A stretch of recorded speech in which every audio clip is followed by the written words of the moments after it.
आज हम बात करेंगे माता सीता के जन्म की।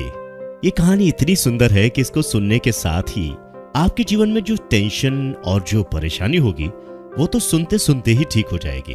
तभी तो रामायण के ज्यादातर जितने भी शब्द हैं उन सबको सुनने मात्र से ही आपके दुख दूर हो जाते हैं, टेंशन दूर हो जाती है। आज हम इसी कड़ी में जोड़ रहे हैं माता सीता के जन्म की कहानी। तो चलिए शुरुआत करते हैं और जान लेते हैं वो सुंदर प्रसंग क्या है। रामायण में माता सीता को जानकी कहकर भी संबोधित किया जाता है। देवी सीता मिथिला के राजा जनक की पुत्री थी, इसलिए उन्हें जानकी भी कहा जाता है।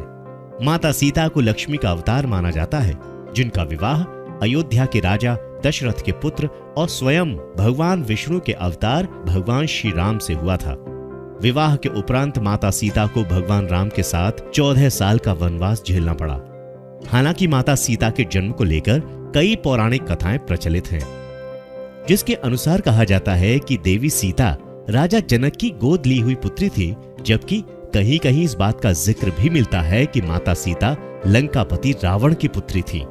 ऐसे में सवाल उठता है कि आखिर माता सीता का जन्म कैसे हुआ था। तो चलिए इस वीडियो के माध्यम से हम जानने की कोशिश करते हैं सीता माता के जन्म से जुड़ी 2 पौराणिक कथाएं कौन सी हैं। वाल्मीकि रामायण के अनुसार एक बार मिथिला में पड़े भयंकर सूखे से राजा जनक बेहद परेशान हो गए थे।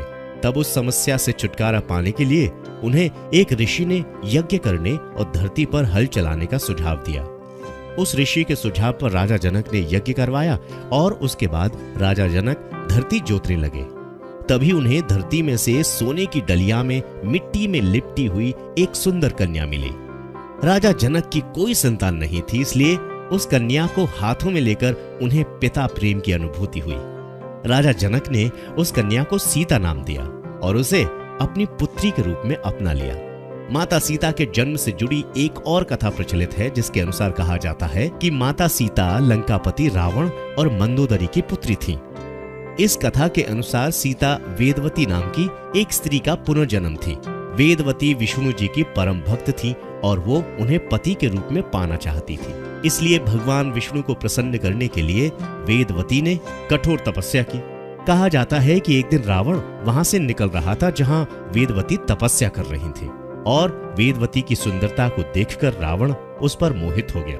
रावण ने वेदवती को अपने साथ चलने के लिए कहा, लेकिन वेदवती ने साथ जाने से इनकार कर दिया।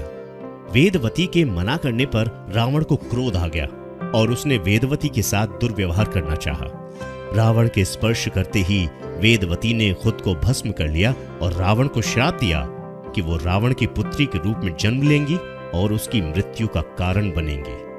कुछ समय बाद मंदोदरी ने एक कन्या को जन्म दिया, लेकिन वेदवती के श्राप से भयभीत रावण ने जन्म लेते ही उस कन्या को सागर में फेंक दिया, जिसके बाद सागर की देवी वरुणी ने उस कन्या को धरती की देवी पृथ्वी को सौंप दिया और पृथ्वी ने उस कन्या को राजा जनक और माता सुनैना को सौंप दिया। जिसके बाद राजा जनक ने सीता का पालन पोषण किया और उनका विवाह श्री राम के साथ संपन्न किया गया।